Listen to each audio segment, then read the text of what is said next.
Observer, participant, just really just trying to learn and be understanding of all the different players in the scene here in Kansas City. So I work for a large Fortune 500 companies.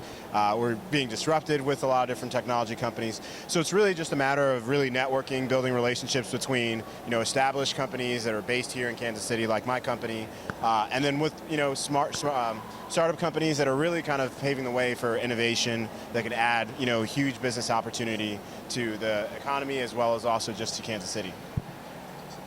So my position here at TechWeek is I had the chance this year to be one of the speakers for artificial intelligence, gave a panel on that, and did another panel on diversity and inclusion, so how to diversify your technology to attract a new market.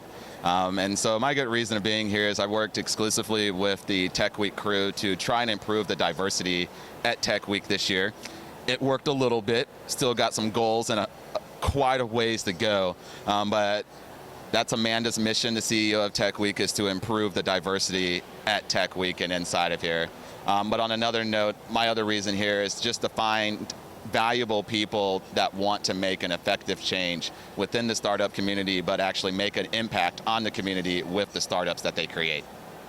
Yeah, I think for us, it's two things. It's one is that everything that people are doing right now is generating a lot of data, a lot of information. So the theme this week has really been a lot of data analytics, predictive learning. Part of that twofold is that people are becoming really, really comfortable with the fact that there's a lot of things data-wise that can help improve people's lives. Whether it's just figuring out how to get around town, what restaurants to go to, or the fact that this is a cool place to go to now that you've landed at an airport. People are kind of getting used to those recommendations and kind of those models where they're kind of being a little bit smarter in terms of getting them information and getting them the things they need.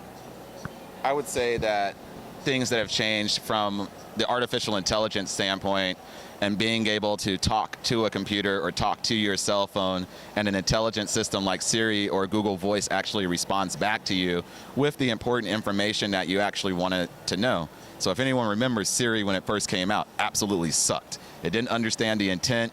It couldn't tell you what it actually meant. It didn't understand what you were saying. If you had a British accent or a thick accent from around the world, it just didn't work.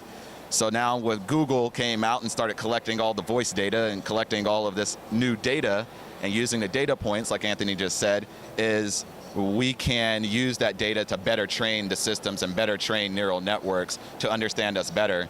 And then the other thing I've seen in technology is generally just access.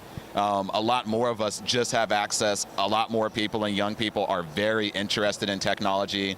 With education websites like Udacity or Khan Academy or edX, people are now being able to learn software engineering, programming, data analytics, different types of algorithms, learn how to code in iOS and Android without having to go to school, and absolutely free. You can take Harvard classes for free. You can go to Launch Code. So there's a lot more resources, and especially here in KC, people are kind of just starting to get behind it because it's new, it's something interesting to do. So I think it's more of the access, not really the technology. Technology is always making leaps and bounds every 2 years. That's why we have Moore's Law. But access to the technology, you're seeing communities that were underrepresented and didn't have access, now all of a sudden they could get access to it and build stuff. You have kids over in Africa that are building apps while sitting in their little villages, and then they're selling those apps and they're getting out of their own little places. You have kids in the urban core now that are building apps that you would have never thought would have coded a thing in their life because you can now watch it on YouTube. Most definitely. Well, guys, I want to thank you guys so much for your time. You guys gave some great information. I'm sitting here like, whoa, what? Do I need a dictionary? But I want to thank you guys. You guys have a great day. I'm glad I ran into you. In Kansas City, for more videos, check us out at whatsupkansascity.net. Make sure you check these guys out. And remember, if you don't grind, you don't shine, you don't work, you don't eat. So make it make sense, Kansas City, and we are out.